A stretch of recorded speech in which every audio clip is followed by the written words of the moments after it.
Welcome back to Mayo Clinic Radio. I'm Dr. Tom Shives. And I'm Tracy McCray. A study was recently published in the American Journal of Kidney Disease, and it found that 1/3 of Americans with chronic kidney disease take at least one supplement, and most do it without telling their doctor or talking to their doctor about it. For people with kidney disease, taking supplements can be especially concerning since they have a harder time filtering medications, wastes, and excess fluids from the body. Here to discuss is the senior author of this study, Mayo Clinic endocrinologist, Dr. Rozalina McCoy. Welcome back to the program. Good to see you again. Thank you so much for having me. Yep, nice to have you, especially to talk about this. What prompted you to do this study? I think I work in our primary care clinic, and so many of my patients have chronic kidney disease. And I think I was struck with just how often people take multivitamin supplements wanting to improve their health, often not even tell us about it because they assume it's safe. And yet we don't know whether they are truly safe for people with kidney disease. So you said a lot of people with kidney disease. How many really? And isn't it sort of, it seems unusual to me that that's the one organ where we've got a backup. We do. Unfortunately, I think when people have kidney disease, both kidneys tend to be affected. About 15% of Americans have some degree of kidney disease. Now, not all stages of kidney disease present to the degree that require modifications in medications or food. So these people are at risk for worsening kidney functions, but can still take supplements, medications, much like everyone else, as long as they're cautious. But the people we focus on in our study, they have moderate or even advanced kidney disease. Now, this affects a lot of people.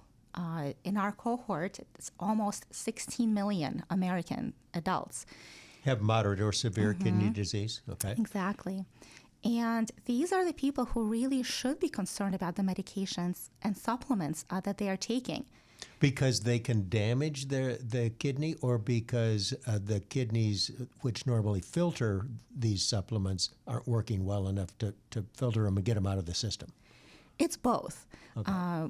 When it comes to medications, where we have a lot more information about how medications affect or are metabolized by people with chronic kidney disease, we're concerned about some medications being nephrotoxic, so actively harming the kidneys and either causing acute kidney injury that can lead to hospitalization even, or can gradually worsen kidney function. Ibuprofen, for example, is a notorious example of medications that worsen kidney function. For other medications, they don't damage kidney function, but they can't, either the medications themselves or their metabolites can't be filtered, and those byproducts can be toxic.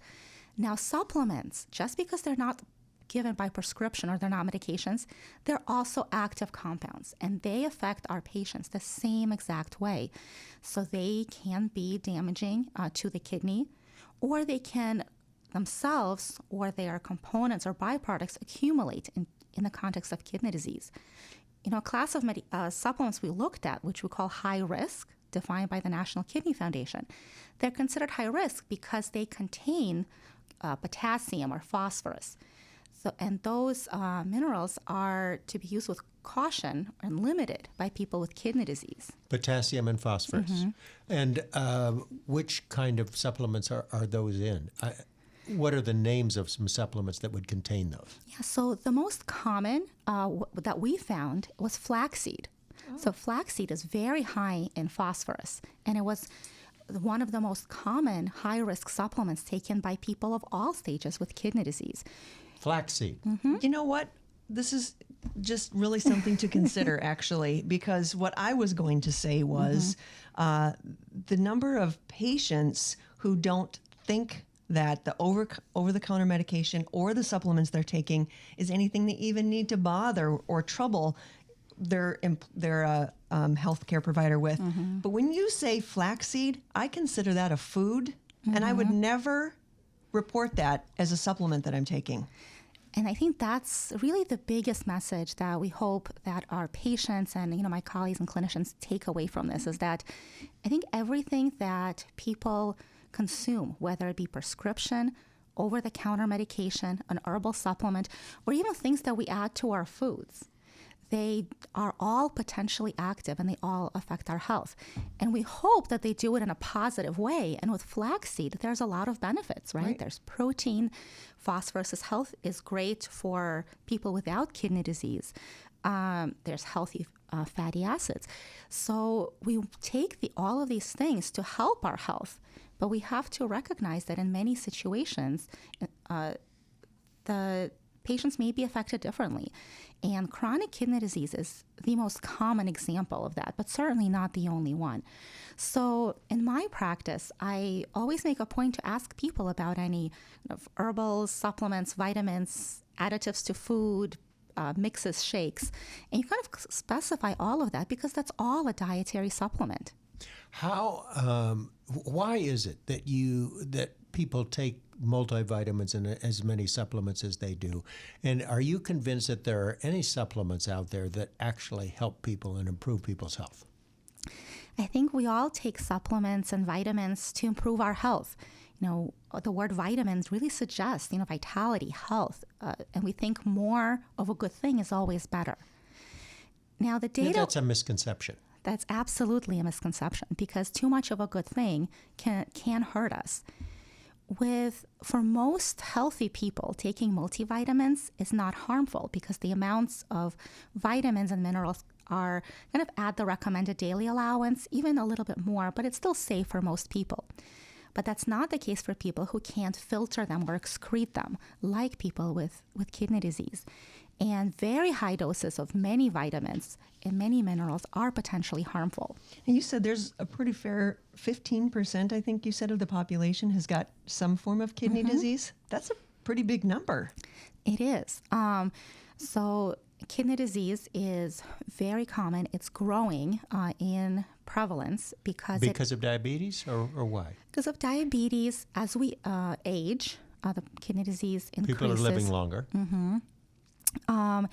High blood pressure, which is associated with obesity, is one of the most common causes of kidney disease, together with diabetes. So as people are getting older and having multiple comorbidities, the presence of kidney disease increases. Are there you mentioned multivitamins, you mentioned flaxseed. Are there other supplements out there or vitamins out there that people with kidney disease should definitely avoid? So unfortunately, the data about what is safe for people with kidney disease when it comes to supplements is very limited. In contrast to medications, which are closely regulated by the Food and Drug Administration, supplements are not. So we don't know.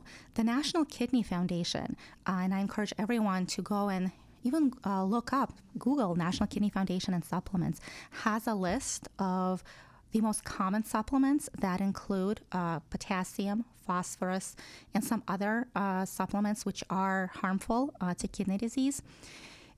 But that list is definitely not exhaustive, mostly because we just don't have the research. We don't know. It's such a black box.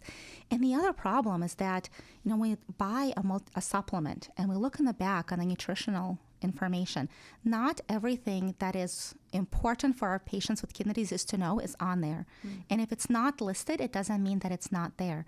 So when we look at flaxseed, for example, often they will not list how much phosphorus is in there. Now, if you Google it and go to any of those nutritional websites, it will tell you how much and what % of the recommended daily allowance for people without kidney disease it is, but it's not on the bottle.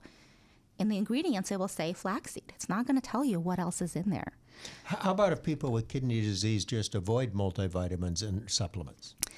So I think we don't want people to avoid things that may be helpful. So people with moderate kidney disease, so stage 3, they can take a simple multivitamin as long as they look through the nutritional information, make sure there's nothing excessive in there, and that they're not taking anything at the same time that has more of that same thing.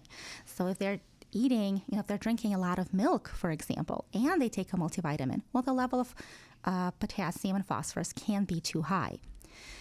People with more advanced kidney disease should probably not take a regular multivitamin, but there are multivitamins designed specifically for people with kidney disease, and those do take into account the minerals that should be avoided. Well, I guess the bottom line is if you're taking supplements, whether they're herbal or dietary, it's important to talk to your doctor, especially for people who have kidney disease.